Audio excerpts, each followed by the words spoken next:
ശാശ്വത നമസ്കാരം. നമസ്കാരം. കണ്ണൂരിൽ ഇന്ന് ഡിവൈഎഫ്ഐയുടെ മുൻ ജില്ലാ പ്രസിഡന്റ് മനു തോമസ് സ്വയം മനം മടുത്ത് പാർട്ടി വിട്ടു എന്ന് പറയുന്നത്, വിടുതൽ വാങ്ങി എന്ന് പറയുന്നത്. കാരണം മെമ്പർഷിപ്പ് പുതുക്കിയിട്ടില്ല. എന്താണ് ഇപ്പോൾ പുതുതായിട്ട് ഉയർന്നു വരുന്ന കണ്ണൂർ രാഷ്ട്രീയവും സംസ്ഥാന രാഷ്ട്രീയവും? നമ്മൾ ആലോചിക്കുമ്പോൾ ഈ കണ്ണൂർ പോലുള്ള സ്ഥലങ്ങളിലെ രാഷ്ട്രീയ പ്രവർത്തനത്തിന് ഇറങ്ങുന്ന ആൾ മറ്റ് സ്ഥലങ്ങളിലെ പോലെയല്ല. കുറച്ചും കൂടി ഹാർഡ് കോർ ആയിട്ടുള്ള രാഷ്ട്രീയ പ്രവർത്തനം നടത്തുന്ന ആളുകളുടെ സ്ഥലം കൂടിയാണ് കണ്ണൂർ. പ്രത്യേകിച്ചും സി പി എമ്മിൽ മാത്രമല്ല, കോൺഗ്രസിലും അതുപോലെ തന്നെ മുസ്ലിം ലീഗിലും എല്ലാ പാർട്ടിയിലും എല്ലാ ഹാർഡ് കോറായിട്ട് വരുന്ന കുറേ ആൾക്കാരുണ്ട്. പക്ഷേ നമ്മളിപ്പോൾ മനുവിൻ്റെ ഇതെടുത്ത് നോക്കിയാൽ, ഒരു പ്രീസ്റ്റ് എടുത്ത് നോക്കിയാൽ, അയാൾ ഈ വിദ്യാർത്ഥി പ്രസ്ഥാനത്തിലൂടെ വന്ന് പിന്നീട് യുവജന പ്രസ്ഥാനത്തിലൂടെ ശക്തിപ്പെട്ട് പിന്നീട് അദ്ദേഹം ജില്ലാ കമ്മിറ്റിയിലെത്തിയ ഒരു നേതാവാണ്. വലിയ നല്ല രീതിയിൽ തന്നെ പോവുകയായിരുന്നെങ്കിൽ വലിയ ഭാവി ഉണ്ടായിരുന്നു. കാരണം എന്ന് പറഞ്ഞാൽ പ്രത്യേകിച്ച് ഒരു ക്രിസ്ത്യൻ വിഭാഗങ്ങളിൽ നിന്ന് ഉയർന്നു വരുന്നൊരു നേതാവ് എന്നുള്ള നിലയിലും, പിന്നെ മാത്രമല്ല നേരത്തെ അവിടെ ഉണ്ടായിരുന്ന ഒരു പ്രമുഖ നേതാവ് ഒഴിവിലേക്കാണ് ശരിക്കും മനുവിനെ ശരിക്കും പോസ്റ്റ് ചെയ്യപ്പെടുന്നത്.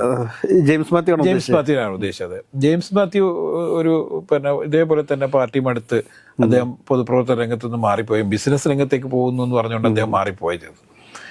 ഇത് ഇദ്ദേഹത്തിന്റെ ജെയിംസ് മാത്യുവിന്റെ ഒരു വിഷയം പറഞ്ഞപ്പോൾ ജെയിംസ് മാത്യുവിന്റെ വൈഫും സുകന്യ എസ് എഫ് ഐയിലൂടെ വന്നതാണ്. നമുക്കറിയാം, അവര് സ്റ്റേറ്റ് ലെവലിൽ രണ്ടുപേരും വലിയ, അന്ന് ഗീനാകുമാരിയും അതുപോലെ തന്നെ സുകന്യ പോലുള്ള വനിതാ നേതാക്കന്മാർ അന്ന് എസ് എഫ് ഐയുടെ വലിയ തീപ്പൊരികളായിരുന്നു. വലിയ സമരങ്ങളൊക്കെ നയിച്ച ആളുകളാണ്. നമുക്കറിയാം, അവർക്കൊക്കെ വലിയ രീതിയിൽ മർദ്ദനമേൽക്കുകയും പിന്നെ പക്ഷേ അവർക്ക് MLA ആവാനോ ഒന്നും പറ്റിയിട്ടില്ല. അവർ പിന്നീട് സജീവ രാഷ്ട്രീയത്തിലുണ്ടെങ്കിൽ പോലും അവർ മറ്റൊരു വഴിയിലൂടെ നീങ്ങുകയും സുകന്യ പിന്നീട് അധ്യാപികയായി ചേരുകയും ഇപ്പം അവർ കണ്ണൂരിൽ പള്ളിക്കുന്ന് വാർഡിൽ നിന്നും തിരഞ്ഞെടുക്കപ്പെട്ട ഒരു കൗൺസിലറാണ്. അപ്പൊ അവർക്ക് കോൺഗ്രസിന് ഇത്തവണ കോർപ്പറേഷൻ കിട്ടില്ല എന്നായിരുന്നു CPM-ന്റെ കണക്കുകൂട്ടൽ. അങ്ങനെയാണെങ്കിൽ സുകന്യയെ മേയറൊക്കെ ആയി കൊണ്ടുവരാൻ വേണ്ടിയിട്ടുള്ള വലിയ നീക്കങ്ങളൊക്കെ നടന്നിരുന്നെങ്കിൽ പോലും അതൊന്നും നടന്നിട്ടില്ല. പിന്നെ സുകന്യയോട് യഥാർത്ഥത്തിൽ ജെയിംസ് മാത്യു പാർട്ടി തന്നെ ലീവ് എടുത്ത് പോകുന്നൊരവസ്ഥയിൽ പിന്നെ സുകന്യക്ക് കൂടുതൽ ചാൻസ് കിട്ടാനുള്ള സാധ്യതയും വളരെ കുറവാണ്. പിന്നെ മാത്രമല്ല, PK ശ്രീമതി വളർന്നു വന്നു കണ്ണൂരിന്ന്, അതേപോലെ തന്നെ KK ശൈലജയൊക്കെ വളർന്നു വന്നതോടുകൂടി ഈ സുകന്യയുടെ സാധ്യതകൾ ഇല്ലാതാവും എന്നുള്ളതാണ് സത്യം. അപ്പം നമ്മളിപ്പോൾ മനുവിലേക്ക് വന്നു കഴിഞ്ഞാൽ, മനു SF ഐയിലൂടെ വന്നിട്ട് പിന്നീട് അദ്ദേഹം ഏറ്റവും അവസാനമായിട്ട് നമ്മൾ മനുവിനെ കണ്ടതെന്ന് പറയുന്നത് അദ്ദേഹം തളിപ്പറമ്പ് ബ്ലോക്ക് പഞ്ചായത്ത് പ്രസിഡന്റായി ഇരുന്ന സമയത്താണ് ഇദ്ദേഹം ഏറ്റവും വലിയ ആരോപണം ഉന്നയിക്കുന്നത്. CPM-ൽ വലിയ രീതിയിൽ ഗുണ്ടകളുമായി ബന്ധം വെച്ച് പുലർത്തും എന്നുള്ളത് ശരിക്കും CPM-നെ സംബന്ധിച്ചിടത്തോളം കണ്ണൂരിൽ അത്തരത്തിലൊരു ആരോപണത്തിനൊന്നും ഒരു പ്രസക്തിയില്ല. പക്ഷെ നമ്മൾ കാണേണ്ടത്, കേരളത്തിൽ ഏറ്റവും കൂടുതൽ സ്വർണ്ണക്കടത്ത് കേസുകളും സ്വർണം പൊട്ടിക്കൽ കേസുകളും അതുപോലെയുള്ള ഈ വലിയ രീതിയിലുള്ള പെയ്ഡ് ഗുണ്ടായിസം ഒക്കെ അരങ്ങേറിയ കുറച്ച് കാലമായിട്ട് നമുക്കാണ്. ഇപ്പം ഈ അർജുൻ ആയങ്കി, ആകാശ് തില്ലങ്കേരി എന്നൊക്കെ പറഞ്ഞിട്ടുള്ള ചില വലിയ തരത്തിലുള്ള സ്വർണ്ണക്കടത്ത് സംഘങ്ങളൊക്കെ വളരെ സജീവമായി നിൽക്കുന്ന സാഹചര്യത്തിലാണ് 13 മാസങ്ങൾക്ക് മുൻപെയാണ് യഥാർത്ഥത്തിൽ മനു പാർട്ടിക്ക് ഒരു പരാതി കൊടുക്കുന്നത്. ചില നേതാക്കന്മാർക്ക് ഈ ഗുണ്ടാ സംഘങ്ങളുമായിട്ട് വലിയ ബന്ധമുണ്ട് എന്നുള്ളത്, അടുത്ത ബന്ധമുണ്ട്. ഇപ്പം നമുക്കറിയാം, കണ്ണൂരിലെ ഒരു പഴയ പോരാട്ട വീര്യമുള്ള നേതാക്കന്മാരല്ല ഇപ്പോൾ ഉള്ളതെന്നും പലതരത്തിലുള്ള അഡ്ജസ്റ്റ്മെന്റുകൾക്കൊക്കെ തയ്യാറാവുന്ന നേതാക്കന്മാരാണ് കണ്ണൂരിലുള്ളതെന്നും. അത് യുവജന നേതാക്കളായാലും ശരി, അല്ലാത്ത നേതാക്കളായാലും ശരി, ഇത്തരത്തിലുള്ള മാഫിയ സംഘങ്ങളൊക്കെ സംരക്ഷിച്ചു പോവുകയൊക്കെ ചെയ്യുന്ന രീതി കുറച്ചു കാലമായിട്ട് കണ്ണൂരിലുണ്ട് എന്ന് നമുക്കറിയാം. ഇത് ഇപ്പോൾ എന്തുകൊണ്ട് സജീവ ചർച്ചയിൽ വന്നു എന്ന് ചോദിച്ചു കഴിഞ്ഞാൽ, അദ്ദേഹം 13 മാസമായിട്ട് ഈ പാർട്ടിയുടെ ഒരു യോഗത്തിലും പങ്കെടുക്കില്ല. പാർട്ടിയുടെ കമ്മ്യൂണിസ്റ്റ് രീതി വെച്ച് നോക്കാൻ 3 കമ്മിറ്റികളിൽ നിരന്തരമായി പങ്കെടുക്കാതിരിക്കുക, അത് കാരണം അറിയിക്കാതിരിക്കുകയൊക്കെ ചെയ്തു കഴിഞ്ഞാൽ സ്വാഭാവികമായിട്ട് അദ്ദേഹം പുറത്തായി എന്നുള്ളതാണ്. അതുകൊണ്ട് മനുവിനെ പാർട്ടിയിൽ നിന്നും പുറത്താക്കി എന്നൊന്നും പറയുന്നതിൽ അർത്ഥമില്ല. മനു മടുത്തിട്ട് ഒഴിവായി പോയതാണ്. അദ്ദേഹത്തിൻ്റെ കഴിഞ്ഞ ഇന്നലെ ഇന്നൊക്കെ വന്ന പ്രതികരണം അറിയാം. അതുപോലെ തന്നെ MP ജയരാജൻ വളരെ കൃത്യമായിട്ട്, പാർട്ടി സെക്രട്ടറി, ഇന്ന് നടത്തിയ വാർത്താ സമ്മേളനത്തിൽ അദ്ദേഹം വളരെ കൃത്യമായി പറഞ്ഞിട്ടുണ്ട്, മനു പാർട്ടി പ്രവർത്തനം അവസാനിപ്പിച്ചു പോയതാണ് എന്ന്. കമ്മ്യൂണിസ്റ്റ് രീതികൾക്ക് വഴങ്ങാൻ അയാൾക്കുള്ള താല്പര്യമില്ലായ്മ കൊണ്ട് അദ്ദേഹം പോയി എന്നൊക്കെ രീതിയിലാണ് പറയുന്നത്. പക്ഷേ അങ്ങനെയൊക്കെ പറയുമ്പോഴും ഒരു കാര്യം പറയാതിരിക്കാൻ വയ്യ. കാരണം ഈ മനുവിനെ പോലെയുള്ള മനുവിൻ്റെ അഭിമുഖങ്ങളിലൊക്കെ പറയുന്നത് ഈ ശരിക്കും പറഞ്ഞാൽ CPM നേതാക്കന്മാർക്കുള്ള ഗുണ്ടാ ബന്ധങ്ങളാണ്. ആ ഗുണ്ടാ ബന്ധങ്ങളിൽ മനം മടുത്ത് താൻ പുറത്തു പോകുന്നു എന്ന് തന്നെയാണ് മനു പറഞ്ഞുകൊണ്ടിരിക്കുന്നത്. പിന്നെ MV ഗോവിന്ദൻ മാസ്റ്ററെ സംബന്ധിച്ചിട്ട് ഇപ്പോഴും ഈ അർജുൻ തായങ്കരി അങ്ങനെയുള്ള ആളുകളൊക്കെ, ആയങ്കി പിന്നെ മറ്റേ തില്ലങ്കേരിയൊക്കെ ആയിട്ടുള്ള ഒരു ബന്ധങ്ങൾ ഇപ്പോഴും നിലനിൽക്കുകയാണ് എന്നുള്ളത് തെളിയിക്കത്തക്ക രീതിയിലുള്ളൊരു പ്രസ്താവനയാണെന്ന് എനിക്ക് തോന്നുന്നു MV ഗോവിന്ദൻ ഇന്ന് പറഞ്ഞിട്ടുള്ളത്. കാരണം മനു പാർട്ടിക്ക് പുറത്തേക്ക് പോവുകയും മനു ഉന്നയിച്ച വിഷയങ്ങൾ ഇപ്പോഴും പാർട്ടിക്കകത്ത് നിലനിൽക്കുകയും ചെയ്തൊരു സാഹചര്യം വളരെ അപകടകരമാണ്. മനു ഉന്നയിച്ചൊരു സംഭവം ഇപ്പോൾ ഷാജിർ എന്ന് പറഞ്ഞ ഒരു അവിടുത്തെ ഡിവൈഎഫ്ഐയുടെ നേതാവിനെതിരെ നൽകിയ പരാതിയുമായി ബന്ധപ്പെട്ടാണ് ഇപ്പം ഷാജിറിന് ഈ ഇത്തരത്തിലുള്ള ചില ഗുണ്ടാ സംഘങ്ങളുമായിട്ട് നേരിട്ട് ബന്ധമുണ്ടെന്ന് ഡിവൈഎഫ്ഐന്റെ നേതാവായിരിക്കുന്ന സമയത്താണ് അദ്ദേഹത്തിന് ഇപ്പോൾ യുവജനക്ഷേമ ചെയർമാനാണ്, ബോർഡിന്റെ ചെയർമാനാണ്. നേരത്തെ യഥാർത്ഥത്തിൽ ഇപ്പൊ നേരത്തെ അപ്പൊ വലിയ പോസ്റ്റാണ് അദ്ദേഹത്തിന്. ഇപ്പൊ ഷാജിറിനെ പോലെയുള്ള ഒരു നേതാവിന് എന്ത് തരത്തിലാണ് ഈ ഗുണ്ടകളുമായിട്ടുള്ള ബന്ധം? ഇപ്പൊ അവിടെ നടന്ന ഒരു ക്രിക്കറ്റ് മത്സരവുമായി ബന്ധപ്പെട്ട് അതിൽ സമ്മാനം മേടിക്കുന്നത് ഗുണ്ടകൾക്കാണ് അദ്ദേഹം സമ്മാനം കൊടുക്കുന്നത്. വലിയ രീതിയിൽ ആരോപണ വിധേയനായ ആളുകൾക്ക് ഇദ്ദേഹം അവർ സംഘടിപ്പിച്ച ഒരു പ്രോഗ്രാമിൽ മുഖ്യാതിഥിയായി പോവുകയും അവർക്ക് ട്രോഫി കൊടുക്കുകയും ചെയ്യുന്ന ഒരു ചിത്രം പത്രങ്ങളിലൊക്കെ സോഷ്യൽ മീഡിയയിലൊക്കെ പ്രചരിപ്പിച്ചതോടെയാണ് ഷാജിറിനെതിരെ വലിയ മൂവ്മെന്റ് ഇത്തരത്തിൽ പാർട്ടിയിൽ തന്നെ ഉണ്ടാകുന്നത്. അപ്പൊ അതായത് പാർട്ടിയുടെ പല നേതാക്കന്മാർക്കും ഇത്തരത്തിലുള്ള ബന്ധങ്ങളുണ്ട് എന്നുള്ള ആരോപണം വരുന്ന സമയത്ത് തന്നെ ഇതിനെതിരെ വലിയ രീതിയിലുള്ള പ്രതികരണവും അവിടെ ഉണ്ടായിക്കൊണ്ടിരിക്കുന്നുള്ളതിൻ്റെ ഏറ്റവും വലിയ ലക്ഷണമാണ് ഈ മനുവായി ബന്ധപ്പെട്ടുണ്ടായ വിഷയം.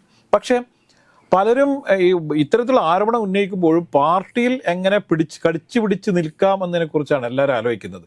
അതുകൊണ്ട് തന്നെ ഇത്തരം പ്രശ്നങ്ങൾ ഉന്നയിക്കപ്പെട്ടാൽ അതിൽ ചില കോംപ്രമൈസുകളാണ് പിന്നെ ഉണ്ടാകുന്നത്. ഇത് എല്ലാം പറഞ്ഞ് കോംപ്ലിമെന്റ്സ് ആക്കി ഇതാണ് അവിടുത്തെ എല്ലാ രീതി. അല്ലാതെ പാർട്ടിയിൽ ഇത്രയും കാലം നിന്ന് പല സ്ഥാനമാനങ്ങളൊക്കെ ലഭിച്ച ഒരാൾക്ക് പിന്നീട് ഒരു സുപ്രഭാതത്തെയൊക്കെ നിർത്തിയിട്ട് കൃഷിപ്പണിയിലൊക്കെ പോകാൻ പറ്റുമോ എന്ന് ചോദിച്ചു കഴിഞ്ഞാൽ പലർക്കും പറ്റായികയുണ്ട്. അതുകൊണ്ടാണ് പല രീതിയിൽ കോംപ്രമൈസ് ചെയ്തുകൊണ്ട് ഈ പാർട്ടിയുടെ വേർപ്പിന്റെ അസുഖമുള്ള ആളുകളും സഹാക്കന്മാരും ഇതിന്റെ ഒരു സുഖമുണ്ട്. ഒരു അധികാരത്തിന്റെ പ്രത്യേകിച്ചിട്ട് അധികാരത്തിലിരിക്കുന്ന ഒരു മുഖ്യധാര പാർട്ടിയുടെ നേതാവായി കണ്ണൂർ പോലുള്ള സ്ഥലങ്ങളിലൊക്കെ നേതാവായിരിക്കുക എന്ന് പറയുന്നത് സമൂഹത്തിൽ കിട്ടുന്ന സ്വീകാര്യത, അതുപോലെ തന്നെ സ്വന്തം ജീവിതത്തിൽ തന്നെ കുറെ സൗകര്യങ്ങൾ ഉണ്ടാവുന്നു എന്നൊക്കെ പറയുന്നത്. ഇപ്പം ഇതില് എം.വി. ജയരാജനൊക്കെ പറയുന്ന പോലെയാണെങ്കിൽ കമ്മ്യൂണിസം എന്ന് പറയുന്നത് വലിയ ഒന്നും പ്രതീക്ഷിക്കാതെ വന്ന് പ്രവർത്തനം നടത്താൻ പറ്റുന്ന ഒരാൾക്കേ കമ്മ്യൂണിസ്റ്റ് ആവാൻ പറ്റുന്നുള്ളതാണ് അദ്ദേഹം പറയുന്നത്. പക്ഷേ ഇങ്ങനത്തെ ഒരു വിമർശനം പണ്ട് ഉയർന്നു വന്നപ്പോൾ എം.വി. ജയരാജൻ നമ്മുടെ അവിടെ 3 ജയരാജനാണ്. പി ജയരാജൻ, ഒന്ന് എം.വി. ജയരാജൻ, ഒന്ന് ഇ.പി. ജയരാജൻ. ഇ.പി. ജയരാജൻ പറഞ്ഞ ഒരു കാര്യം എനിക്ക് ഓർമ്മ വരുന്നുണ്ട്. കാരണം എന്താ വെച്ച് കഴിഞ്ഞാൽ ഈ CPM-ന്റെ എന്താ പറയുക കൂടുതൽ ഒരു ലക്ഷറി ലൈഫിനെ കുറിച്ച് സമൂഹത്തിലൊരു വിമർശനം ഉയർന്നപ്പോഴത്തേക്ക് അദ്ദേഹം പറഞ്ഞൊരു കാര്യമാണ്, പണ്ടത്തെ പോലെ പരിപ്പൂടെയും കട്ടൻ ചായയും കഴിച്ച് ഇരിക്കാൻ പറ്റുമോ? അല്ല, അത് ജയരാജൻ തന്നെ പറയണം. അറിയാം, ഈ ഒരു 10-28 വർഷം മുന്നേ ജയരാജൻ വളരെ ഒരു ആർഭാടത്തിൽ ഒരു വീട് വെച്ചതുമായി ബന്ധപ്പെട്ട് ജയരാജനെതിരെ വലിയ രീതിയിൽ പാർട്ടിയിൽ അണികൾക്കിടയിലും പാർട്ടിയുടെ അവിടുത്തെ ജില്ലാ കമ്മിറ്റിയിലൊക്കെ വലിയ രീതിയിൽ ജയരാജനെതിരെ വലിയ നീക്കങ്ങൾ നടന്നപ്പോൾ അദ്ദേഹത്തിന് അന്ന് പാർട്ടിയിൽ നിന്ന് പുറത്താക്കണം, അല്ല നടപടി സ്വീകരിക്കണം എന്ന് ശക്തമായി വാദിച്ചിരുന്നു അവിടെയുള്ള ആൾ. പക്ഷേ അന്ന് അദ്ദേഹത്തെ രക്ഷിച്ചത് അന്ന് ആരാന്ന് പറഞ്ഞാൽ സാക്ഷാൽ വി എസ് ആണ്. വി എസിന് അപ്രമാദിത്വം ഉണ്ടായിരുന്ന ഒരു കാലത്ത് വി എസിനോട് വളരെ അടുപ്പം പുലർത്തിയിരുന്ന ഇ.പി. ജയരാജനെ അന്ന് സംരക്ഷിച്ച് നിർത്തിയത് വി എസ് ആണ്. അപ്പം വളരെ ചെറിയ വിഷയങ്ങൾ പോലും അക്കാലത്ത് ഇത്തരത്തിലുള്ള വലതുപക്ഷ വ്യതിയാനവും ഇത്തരത്തിലുള്ള കോർപ്പറേറ്റ് താല്പര്യങ്ങളൊക്കെ. പക്ഷെ ഇപ്പോഴും എനിക്ക് തോന്നുന്ന കാര്യം എന്താ വെച്ചാൽ കണ്ണൂര് ഈ ഇ.പി. ജയരാജനെതിരായിട്ടാണ് ഇപ്പൊ ശക്തമായിട്ടൊരു നടപടി വേണം എന്നുള്ളൊരു ആവശ്യം സംസ്ഥാന തലത്തിൽ തന്നെ എല്ലാ ജില്ലാ കമ്മിറ്റികളിലും ഉണ്ട്. അപ്പോൾ മനുവിനെ പോലെ ചിന്തിക്കുന്ന ഒരുപാട് ആളുകൾ ഈ പാർട്ടിക്കകത്ത് ഇനി അവശേഷിക്കുന്നുണ്ട് എന്നുള്ളതുകൊണ്ട് തന്നെയാണ് അവശിഷ്ട കമ്മ്യൂണിസ്റ്റുകൾ ഉള്ളതുകൊണ്ടാണ് ഇ.പി. ജയരാജനെതിരെ നടപടി വേണം എന്നുള്ളൊരു ആവശ്യം വന്നത്. അതെന്താ സംഭവം എന്ന് പറഞ്ഞാൽ ഇപ്പൊ ഇ.പി. അങ്ങനെയാണെങ്കിൽ ഞാൻ ഒറ്റ കാര്യം, ഇപ്പൊ ഇ.പി. ജയരാജൻ എത്രയോ വർഷങ്ങൾക്ക് മുമ്പേ തന്നെ ഈ പാർട്ടിയിൽ നിന്ന് പുറത്താക്കപ്പെടേണ്ട ഒരാളാണ്. അദ്ദേഹത്തിന് അത്തരത്തിലുള്ള ചില എല്ലാ കാലത്തും സാമ്പത്തിക താല്പര്യങ്ങൾ വെച്ചു പുലർത്തുകയും അതിനനുസരിച്ച് കാര്യങ്ങൾ നീക്കുകയൊക്കെ ചെയ്തിട്ടുണ്ട്. ഇപ്പൊ നമുക്കറിയാം, ഇപ്പം സാന്റിയാഗോ മാർട്ടിന്റെ അടുക്കെന്ന് 2 കോടി രൂപ ദേശാഭിമാനി ഫണ്ട് മേടിച്ചു എന്ന് പറഞ്ഞുള്ള വിവാദവും അത്തരത്തിലുള്ള വലിയ സാമ്പത്തിക ശക്തികളുമായിട്ട് എല്ലാ കാലത്തും വലിയ സൗഹൃദം വെച്ച് പുലർത്തുകയും നല്ല ബന്ധങ്ങൾ സൂക്ഷിക്കുകയും ഏറ്റവും ഒടുവിൽ നമ്മുടെ ദല്ലാൽ അത് അത്തരത്തിലുള്ള ബന്ധങ്ങൾ എല്ലാ കാലത്തും സൂക്ഷിക്കും. ഇപ്പൊ ഇത് നമ്മളായിട്ട് പറഞ്ഞല്ല, ഇപ്പൊ മുഖ്യമന്ത്രി തന്നെ വോട്ടെടുപ്പ് ദിവസം പറഞ്ഞെന്താണ്, ഇ.പി. ജയരാജന് അത്തരത്തിലുള്ള ചില ആളുകളായിട്ട് നേരത്തെ തന്നെ ഈ ബന്ധങ്ങൾ ഉണ്ടായിരുന്നു എന്നുള്ളത് ഞങ്ങൾക്കും കൂടി അറിയാമല്ലോ എന്ന് പറഞ്ഞത് നമ്മളാരും പറഞ്ഞല്ല, അദ്ദേഹം തന്നെ പറഞ്ഞ പത്രപ്രവർത്തകരാരും ഉണ്ടാക്കിയതല്ല. അദ്ദേഹം പാർട്ടിയിൽ എല്ലാ ആളുകൾക്കും അറിയാം ഇ.പി. ജയരാജനെ. ഇപ്പൊ ഇ.പി. ജയരാജൻ മാത്രമല്ല അതാണ് നമ്മൾ കാണേണ്ടത്. ഇപ്പൊ നമ്മൾ വിചാരിക്കും CPM-ൽ ഇ.പി. ജയരാജൻ അല്ല, അങ്ങനെയുള്ള വളരെ ആളുകൾ പല നേതാക്കന്മാർക്കും യഥാർത്ഥത്തിൽ വലിയ രീതിയിലുള്ള സാമ്പത്തിക ഇത്തരത്തിലുള്ള ഇടപാടുകളും ഇത്തരം സംഘങ്ങളും ഒക്കെ ആയിട്ട് ബന്ധമുണ്ട് എന്നുള്ളത് എല്ലാവർക്കും അറിയാവുന്നതാണ്. ഇത് പല രീതിയിൽ മാത്രം അത് ഓപ്പറേറ്റ് ചെയ്യുന്നു. ചില ആൾക്കാർ വളരെ രഹസ്യ, പക്ഷേ ഇത് ഇതെല്ലാം പരിധികൾക്കപ്പുറത്തേക്ക് പോവുകയാണ്. കാരണം എന്താ പറയുക, ഇപ്പോൾ സ്വർണ്ണ കള്ളക്കടത്ത്, മറ്റേ ഹവാല പൊട്ടിക്കൽ, ഇങ്ങനെയൊക്കെയുള്ള ഇടപാടുകൾ നടത്തുന്ന സാമൂഹ്യ വിരുദ്ധരായിട്ടുള്ള ഗുണ്ടകൾ തന്നെ പറയണം. അങ്ങനെയുള്ള ആളുകളുമായിട്ട് ഒരു CPM അല്ലെങ്കിൽ DYFIയുടെ നേതാക്കന്മാർക്ക് ബന്ധമുണ്ടാവുക, അവരെ പിന്നീട് യുവജന കമ്മീഷനുമായി യുവജനങ്ങളെ ശരിക്കും മുമ്പോട്ട് നയിക്കാൻ വേണ്ടിയിട്ടാണല്ലോ, അവരുടെ ക്ഷേമത്തിന് വേണ്ടിയിട്ടാണല്ലോ. ഞാൻ ഒറ്റ കാര്യം പറയും, ഇപ്പൊ ഈ അർജുന അയങ്കിയെ പോലുള്ള, ഈ ആകാശ് തില്ലങ്കേരിയെ പോലുള്ള കുറെ യുവാക്കൾ അവിടെ ഇപ്പം ജയിലിലും പുറത്തും ഒക്കെ ആയിട്ട് ഇത്തരം പ്രവർത്തനങ്ങളൊക്കെ കാഴ്ചവെക്കുകയൊക്കെ ചെയ്യുന്നുണ്ട്. ഒന്നും ഞാൻ ഒറ്റ കാര്യം ചോദിക്കാം, ഇപ്പൊ ഈ TP കൊലക്കേസുമായി ബന്ധപ്പെട്ട് കുറെ യുവാക്കൾ യുവാക്കൾ എന്ന് പറഞ്ഞാൽ അന്ന് ജയിലിൽ പോകുമ്പോൾ യുവാക്കളായിരുന്നു പലരും ഇന്നിപ്പോ പ്രായമുള്ള ആളുകളായി മാറിയിട്ടുണ്ട്. അവർക്ക് എന്തോരം പ്രൊട്ടക്ഷനാണ് പാർട്ടി ഇപ്പോഴും കൊടുത്തുകൊണ്ടിരിക്കുന്നത്. ഇപ്പൊ പാർട്ടിക്ക് ബന്ധമില്ല എന്ന് പറയുന്നു. ഇപ്പം നമുക്കറിയാം, ഈ ആകാശ് തില്ലങ്കേരി അയങ്കീനെയൊക്കെ, അർജുന അയങ്കീനെയൊക്കെ പാർട്ടി ഒരു കാലത്ത് തള്ളിപ്പറഞ്ഞു. EP ജയരാജന്റെ ശിഷ്യന്മാരായി വന്ന ആളുകൾ, അല്ല EP അല്ല, P ജയരാജന്റെ ശിഷ്യന്മാരായി വന്ന യുവാക്കളാണ് ഇവരൊക്കെ. പിന്നീട് അവർ വഴിമാറിപ്പോയി. ആ സമയത്ത് അവർ പാർട്ടിക്ക് വേണ്ടിയിട്ട് കൊലപാതകം നടത്തുകയും അതുപോലെ ഗുണ്ടാപ്രവർത്തനങ്ങളൊക്കെ നടത്തുകയും ചെയ്തു. പിന്നീട് പാർട്ടി ഈ പരിപാടി നിർത്തി. ആളുകളെ കൊല്ലുകയും ബോംബെറിയുന്ന പരിപാടിയൊക്കെ നിർത്തിയപ്പോൾ അവർ തൊഴിൽരഹിതരായി. അവർ പിന്നെ അവരുടേതായ മാർഗങ്ങൾ തേടി പോവുകയോ അവർ പിന്നീട് സ്വന്തം നിലയിൽ കൊട്ടേഷൻ ഏറ്റെടുക്കുകയും അത് നടപ്പിലാക്കുകയും ചെയ്യുന്ന വൻകിട ശക്തികളായി മാറുമായിരുന്നു. ഇവരെല്ലാം സ്വയം തൊഴിൽ കണ്ടെത്തിയവരാണ്. അപ്പൊ ഇവരെല്ലാം നല്ല സാമ്പത്തിക ശേഷിയുള്ളവരായി മാറുന്നു എന്നൊക്കെ പറയുന്നത് ഒരു ദിവസം ഉണ്ടാവുന്നതല്ല. കൃത്യമായി പാർട്ടിയുടെ അണ്ടറിൽ തന്നെ വളർന്നു വന്നവരാണ്. അവർക്ക് ഇപ്പോഴും പാർട്ടിയുടെ സ്വീകാര്യത കിട്ടുന്നു പറയുന്നത് പാർട്ടിക്ക് അവരെ ആവശ്യമുണ്ട്. അല്ല സാർ, ഇപ്പൊ TP ചന്ദ്രശേഖരൻ വധക്കേസിൽ തന്നെ അതിനകത്ത് 12 പ്രതികളാണ് ജയിലിനകത്ത് ഉള്ളത്. പക്ഷെ അതിൽ 10 പേര് ഇപ്പോഴും പരോൾ കിട്ടി പുറത്താണ്. അല്ല, അവരെങ്ങനെയെങ്കിലും പുറത്തു കൊണ്ടുവരാൻ വേണ്ടി പാർട്ടി ശ്രമിക്കും. ഇപ്പൊ നമുക്കറിയാം, ഇപ്പൊ പാർട്ടി ആയി ബന്ധപ്പെട്ട് നടന്ന കൊലപാതക കേസുകൾ കേരളത്തിൽ അങ്ങോളം ഇങ്ങോളം ഒരുപാട് കേസുകളുണ്ട്. CPM എല്ലാം ഇപ്പൊ ഒഞ്ചിയത്തായാലും, അതുപോലെ തന്നെ നേരത്തെ തന്നെ ഒഞ്ചിയത്ത് കുറെ ആൾക്കാരുണ്ടായിരുന്നു. അതുപോലെ തന്നെ നാദാപുരം കേസ് ഉണ്ടായിരുന്നു. വളയത്ത് നിന്നുള്ള കുറെ സഹാക്കൾ ജയിലുണ്ടായിരുന്നു. അങ്ങനെ കേരളത്തിൽ പല സ്ഥലങ്ങളിൽ, കണ്ണൂർ, കോഴിക്കോടായാലും അതുപോലെ തന്നെ കാസർഗോഡായാലും എല്ലാ ജില്ലകളിലുള്ള, പാലക്കാടൊക്കെയുള്ള കുറെ, മലമ്പുഴയിലൊക്കെയുള്ള കുറെ ആൾക്കാർ ജയിലുണ്ട്. അവർക്കൊന്നും പാർട്ടി ഇത്തരത്തിലുള്ള പരിഗണന കൊടുക്കുന്നില്ല. അവരൊക്കെ സാധാരണ കൊലക്കേസ് പ്രതികളായും ഒക്കെ തന്നെയാണ് ജയിലിൽ കഴിയുന്നത്. എന്തുകൊണ്ടാണ് TP കേസിലെ പ്രതികൾക്ക് മാത്രമേ ഈ രീതിയിൽ വലിയ പ്രൊട്ടക്ഷൻ കിട്ടുന്നത്? പാർട്ടി നേരിട്ടൊരു ബന്ധം അതിലുണ്ട്. അപ്പൊ അതവിടെയാണ് പറയുന്നത്. അപ്പൊ ഇത്തരത്തിലുള്ള സ്വീകാര്യതയും അല്ലെങ്കിൽ പ്രൊട്ടക്ഷൻ തന്നെയാണ് ഈ സ്വർണ്ണക്കടത്ത് കേസിലുള്ള പ്രതികൾക്ക് കിട്ടിക്കൊണ്ടിരിക്കുന്നത്. അവര് പാർട്ടി പറയുമ്പോഴും അവർക്ക് വേണ്ട എല്ലാ സൗകര്യങ്ങളും ചെയ്തു കൊടുക്കുകയും ജയിലിൽ തന്നെ അവർക്ക് എല്ലാ പ്രൊട്ടക്ഷനും കൊടുക്കുകയൊക്കെ ചെയ്യുന്നത് നമ്മൾ കണ്ടുകൊണ്ടിരിക്കല്ലേ. ജയിലറെ അടക്കം ആക്രമിക്കുന്ന രീതിയിൽ ജയിലിൽ തന്നെ വലിയ VIP പരിഗണന കിട്ടുന്നു. അവർക്ക് മൊബൈൽ ഫോൺ ഉപയോഗിക്കാൻ പറ്റുന്നു, കഞ്ചാവ് ഉപയോഗിക്കാൻ പറ്റുന്നു, മയക്കുമരുന്ന് ഉപയോഗിക്കാൻ പറ്റുന്നു എന്നൊക്കെ ഇതിൽ അവർ ശരിക്കും പുറത്ത് ജീവിക്കുന്നതിനേക്കാൾ സുഖകരമായി ജയിലിനുള്ളിൽ ജീവിക്കുന്ന ഒരു അവസ്ഥ എന്തുകൊണ്ട്, എങ്ങനെ ഉണ്ടായി എന്നുള്ളത് കേരളം ചർച്ച ചെയ്യേണ്ട വിഷയമാണത്. അപ്പം ഇത് കണ്ണൂരിൽ ഒരു നേതാവ് പറഞ്ഞത് കൊണ്ട് മാത്രം ഇത് എല്ലാം തെളിയും അല്ലെങ്കിൽ എല്ലാം ഇതുവരെ ഉപേക്ഷിക്കുമെന്ന് വിചാരിക്കരുത്. ഇത് മനുവിന് ഇത് മടുത്തു. അയാൾക്ക് ഈ ഇദ്ദേഹത്തിന് ആ സഖാവിന് ഇതുമായിട്ട് പോകാൻ പറ്റാത്തൊരു രാഷ്ട്രീയമായിട്ട് പോകാൻ പറ്റാത്ത താല്പര്യം അദ്ദേഹം വിട്ടു.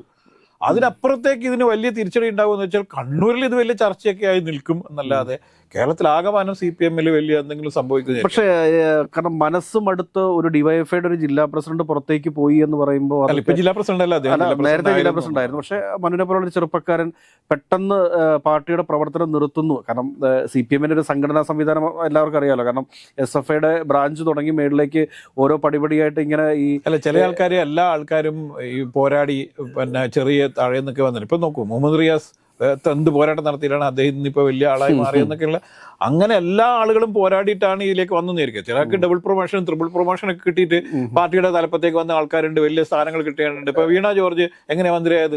അവർ ഏത് സമരത്തിൽ പോരാളിയായിട്ടാണ്? അപ്പൊ എല്ലാ ആളുകളും അങ്ങനെയൊന്നും. പക്ഷെ അങ്ങനെയല്ല. മനു തോമസ് എന്നൊക്കെ പറഞ്ഞു കഴിഞ്ഞാൽ SFIയിൽ ഉണ്ടായിരുന്നു, ബ്രാഞ്ചിൽ തുടങ്ങിയ പ്രവർത്തനത്തിലൂടെ പാർട്ടിയിൽ ഇപ്പൊ അദ്ദേഹം പാർട്ടിയില് ജില്ലാ കമ്മിറ്റിയിൽ വന്നിട്ട് അധികകാലമായിട്ടില്ല. ഇപ്പം ഇവിടെ നടന്ന സമ്മേളനത്തിൽ വെച്ചേക്കാണ്, ഈ കഴിഞ്ഞ സമ്മേളനത്തിൽ വെച്ചാണ് അദ്ദേഹം പാർട്ടിയിലേക്ക്, ജില്ലാ കമ്മിറ്റിയിലേക്ക് വരുന്നത്. അപ്പം അദ്ദേഹം ഇത്തരത്തിലുള്ള യുവജന സംഘടനകളുടെ നേതാവായി വന്നതുകൊണ്ട് പെട്ടെന്ന് അദ്ദേഹത്തിന് പാർട്ടിയിലേക്കൊക്കെ വലിയ രീതിയിലേക്ക് വരാൻ പറ്റി. വേറൊരു സാഹചര്യം ഞാൻ സാറോട് ചോദിച്ചിട്ട്, ഈ സാധാരണ എന്താ വെച്ചാൽ CPM-ൽ നിന്ന് ഒരാൾ അവധിയെടുത്ത് പോവുക അല്ലെങ്കിൽ പുറത്താക്കപ്പെടുകയൊക്കെ ചെയ്തു കഴിഞ്ഞാൽ ശക്തമായ ഉപദ്രവം അതിനൊന്നും പറ്റുന്ന ഒരു അവസ്ഥയിലല്ല CPM.